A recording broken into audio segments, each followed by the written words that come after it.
session 2, which is entitled as the topic is From Bosnia to Syria. Are multi-ethnic states viable?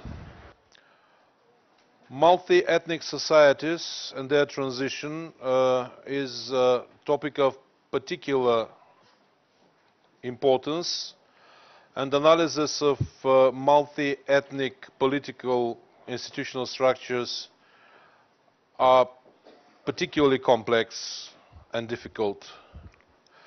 We are getting into a panel in which distinguished speakers are going to address the issues of multi-ethnic coexistence in transitional states, starting from Bosnia and the experience of Bosnia in the last already 17 years after the Dayton Accords, and going to different countries and cases in the Middle East.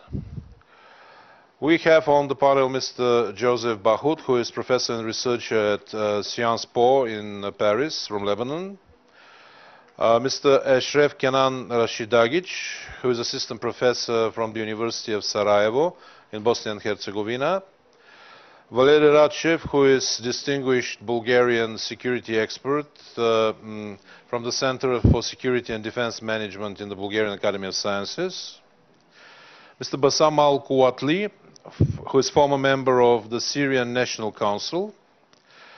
And Mrs. Issraa Murabit, who is Vice President of the Voice of Libyan Women. I presume that we get 10 minutes presentation from each one of them in order to allow the opportunity for the other participants for short interventions and questions to the panelists. Mr. Bahout, you have the floor, please.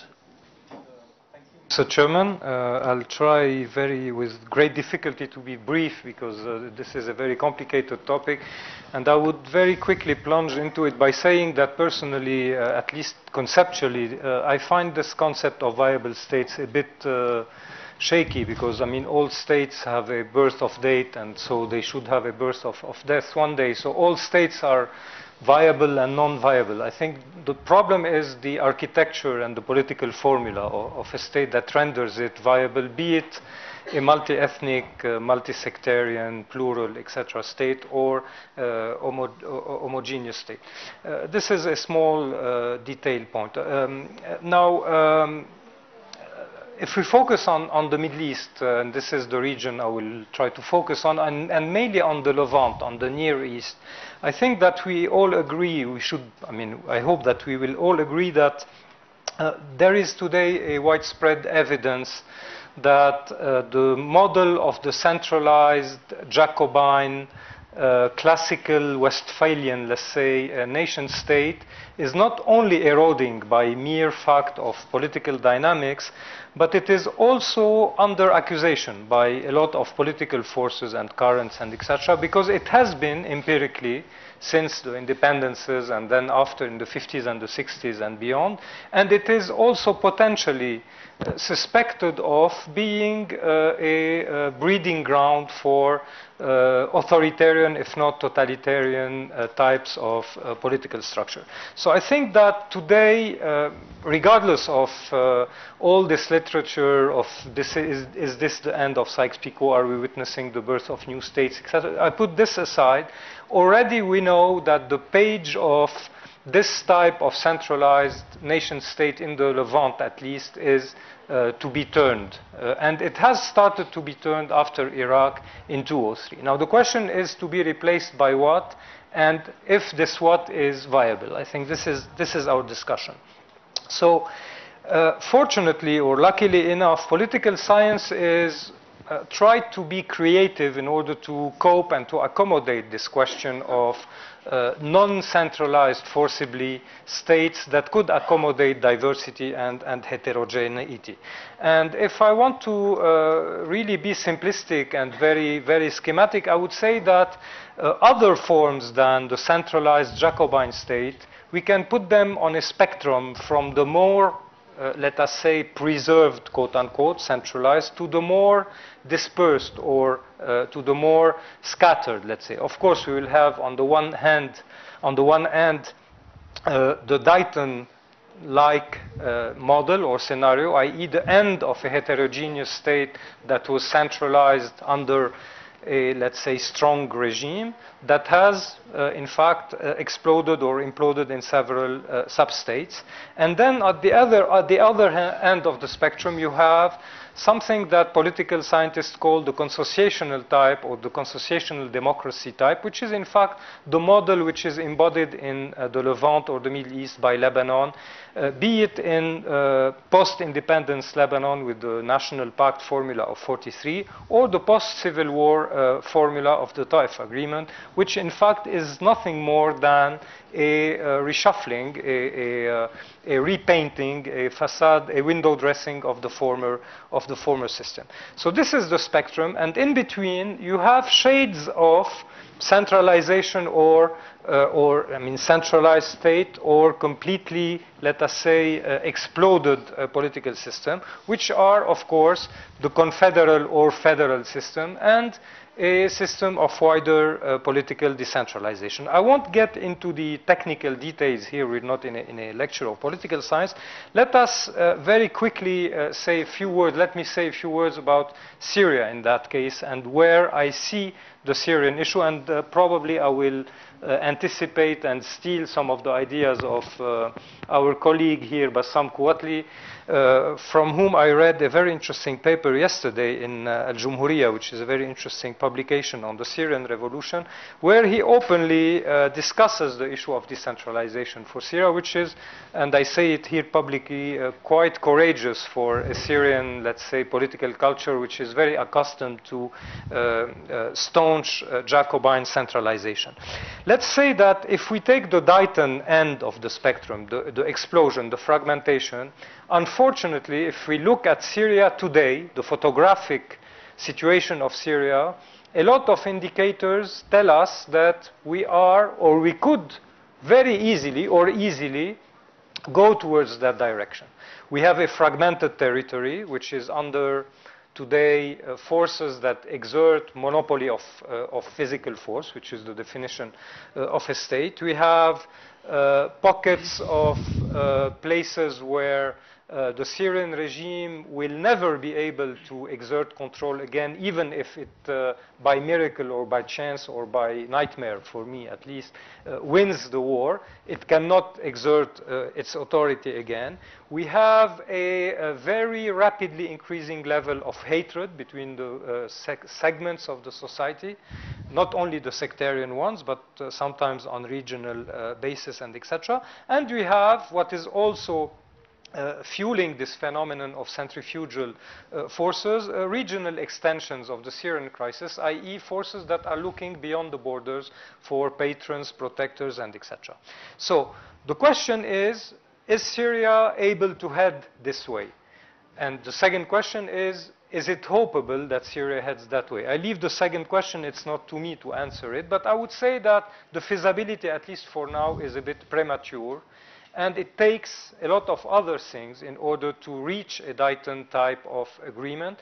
And I'll be cynical by saying that it takes at least much more bloodshed than we have seen so far, i.e. much more ethnic cleansing, much more pain level in order for several forces to accept this state of affairs. On the other end of the spectrum, the Lebanese model of a consociational democracy, which is floated on the table of the Syrian solution, at least because a very stupid analogy, because the man who is catering the Syrian solution is Ambassador Lakhdar Brahimi, and Lakhdar Brahimi was the same guy who brewed and crafted the Lebanese agreement of the Taif. So this is one of the reasons why people are talking about Taif, but this is anecdotal, it's not the only reason. But however, here also we see that the Syrian landscape or the Syrian, let's say, picture is not very quickly or not at all amenable to a Taif agreement, i.e. to a consociational type of post-Assad democracy or post-Assad rule, at least because, contrary to Lebanon, where you have more or less 2 or 3 equal blocks of I mean, homogenized equal blocks of 30, 30, 30, let's say, between, if we want to be very simplistic, Shia, Sunni, and Christians all together. In Syria, the situation is very different. You have a strong majority, more than 60% maybe, of Sunni population, of course, within which you have the Kurdish question to be questioned. And then you have a shades of small groups. So it's very difficult to craft a system where you will have something like, for instance, in Lebanon, a 50-50 distribution of power. It remains that probably in the Syrian case, we will have to look for something which is in between the two extremes of the spectrum. My take on that, and I will probably close on that, my take on that is that if one day a political solution is to be found for a post-Assad Syria, and ultimately it will happen after, I mean, a lot of developments, I think that if we take into account the Syrian sociology, the political sociology and the sociology in general, if you take into account what happened during the two and a half last years, and if you take into account the regional atmosphere and trends, I think that we will have to go for something which is in fact a blend of formulas, having in mind that these formulas of decentralization, federalization, consociationalism, and etc., are not forcibly mutually exclusive, i.e. that you can create systems, political architectures that blend several aspects and several factors or several features of each type of political construction. I will not go into details. I will go, if you want me to do so, in the discussion. But I could say, for instance, that the decentralized, let's say, recipe could be a good way to, for instance, give insurance for instance, minorities like the Alawi or the Druze or etc., or the Kurds that have a fear of existential, let's say, survival, especially after the upsurge of violence that we have witnessed. By the way, I think, and this is something I think no one would argue on, that the Kurdish today territory of Syria is something that will not go beyond what it has reached in terms of self-rule and autonomy. So the decentralized, let's say, answer will probably cope with that aspect of things. However, there are other aspects of the fears of the Syrian components, some of them for the Alawis, some of them for the Christians and other minorities, and some of them for Sunnis that are not probably going to recognize themselves in the winning camp, if someday there is a winning camp. The consociational formula of some shades or some shades of the consociational formula could also address these fears and cope with the problem. For instance, the creation of a council of presidents or a collective presidency with, of course, a head of state who will be probably from the Sunni majority, but with a vice president who is by custom and not in the text, of course, because this has to do with Syrian political culture, who is, for instance, a Alawi. A military council like the one that was proposed in Egypt or elsewhere, where you will have, for a while at least, an agreed upon over-representation of Alawi officers and security people that in fact see in that cluster of society, the security apparatus, a guarantee for their survivors. I don't want to get into details, and anyway, I'm not here to solve the Syrian crisis, but I would like to say is that very probably a realistically acknowledged solution for a post-Assad centralized authoritarian system will be somewhere in between a Lebanese formula and an Iraqi formula, I think. And by coincidence, Syria is sandwiched between the two. The questions that remain are, for me at least, two questions, and I'll close on that. The first one is, how much blood and pain will it take to reach this type of architecture? And I think that, I mean, if you want to be realistic, these types of architecture cannot be imposed like that. They have to answer a situation which is created on the ground. And here probably the colleagues that will reflect on the Balkan case will have more to say. The second big question, it has to do with what I was saying in introduction, is how far the Syrian drawing that is taking shape today under our eyes, after Iraq and 2003 and the going down of the centralized regime of Saddam Hussein, how much will this type of political construction trigger a kind of domino effect in the region? And here we can, I think, I mean, concretely and more or less scientifically, if I can say, reflect upon this question of the end of the nation-state order in the Levant and the end of the Sykes-Picot era, which is in fact, of course, an open question. I'll leave it at that point, and probably I will go into more details in the Q&A. Thank you, Mr. Chairman. Thank you. Thank you very much. It was an interesting perspective to see some opportunities for multi-ethnic coexistence from the perspective of consociation, what's called consociational democracy. It's interesting to see, to listen to the Lebanese aspect of the problem. On the Balkans, we have an example of a consociational model which was in a way enacted in the neighboring Republic of Macedonia after the crisis of 2001, but yet I think it has a controversial record since then. Consociational democracy works best in communities like the new social movements and in communities of that kind that we are talking today in the Balkans and in the Near and the Middle East. It is sooner a model that is applicable to the relations among ethnic elites within a state formula, rather than the relations among communities in society. In Macedonia, another factor which was crucial in order to make this consociational model operational to an extent was the strong international pressure upon the local elites to stick to it. The next speaker is Mr. Esref Kenan Rasidagic from Bosnia and Herzegovina, and I presume he's going to present us another model of inter-ethnic coexistence in Bosnia and Herzegovina after the Dayton Agreement of 1996, where we have heavily sponsored by the international community effort not only to create peace and to keep peaceful relations, but to try to produce an organic community out of the warring fractions of the 1990s. Please, Mr. Rasidagic. Right. Thank you very much.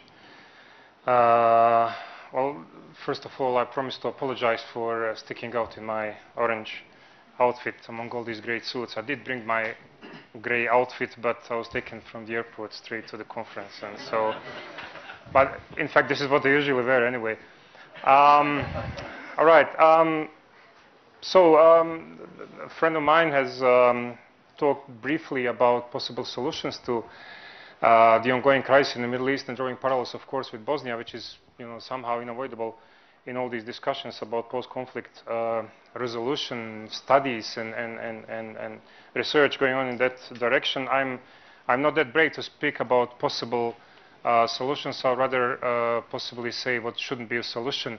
And obviously, talking from my own experience, that would be Bosnia and the Dayton extreme of the range of models that could be applied. There was a conference, or rather workshop, organized last year in Sarajevo by the Foreign Policy Initiative, and the topic was similar to today's topic. There was a number of people coming from Syria, and this run-up to, hopefully intervention to resolve the crisis and something. They wanted to hear about how crisis of this type could be resolved and what comes after that. That's one specific question that's tried to address. And one thing that crossed my mind, listening to some of the speeches over there, was how little we have in common. And actually, there was some people are quite offended by some of the statements, by some of the sides over there. And it's important to know that only one side in the Syrian conflict was represented. So imagine if both sides would be there. It's a rather complex issue. So what needs to be borne in mind is, first of all, how complex the whole thing is. There is no simple solutions. And the other side is how dangerous it is to draw parallels between different crises. I mean, Bosnia has been the fashionable thing to talk about in social sciences in general and political science in particular for my entire university career. So basically build my career on Bosnian case. I'm really happy about that. But as time come and as the crisis come and go, then it's always the question of why can't we talk about Bosnia compared to, and then there was instances of Northern Ireland, there was this of Macedonia was invoked, and Kosovo, and now it's about Syria. So it's Dayton for some reason has become kind of I would say universal standard whereby you start and then you measure the progress of the solution or possible design, possible outcome of solution in resolving conflict somewhere. For me, there is one bottom line when it comes to Dayton. Architects of Dayton were Americans, of course. They imposed it, and the next intervention that they dealt with only 4 years later was Kosovo. And they pointedly choose not to implement anything closely resembling Dayton solution. End of story about Dayton. And why they didn't do anything about Dayton itself, that's a rather complex question again, and it has to do everything with politics and whatever. Okay, so what can we compare, and why do we compare Syria in this moment? And it's not unthinkable that in next year or in a few months we'll be talking about yet another crisis somewhere in the Middle East and Bosnia. First of all, as the commissioner was speaking this afternoon, mentioned a large-scale humanitarian crisis. Photographically speaking, to borrow this expression, it's all very familiar. And to all those who follow the conflict in Bosnia, it's regional, it's so many actors involved, there's so many issues involved, and there is always this issue of that we're also partially dealing with security in terms of so many refugees flooding the neighboring countries, and Lebanon is so important over here. It's of course very small, it's tiny compared to Syria, fragile, multi-ethnic, etc. I'm a Lebanese student. That's where I did my master's and wrote my thesis comparing Lebanon and Bosnia, so I know how terrible the situation currently is in the country. I mean, these people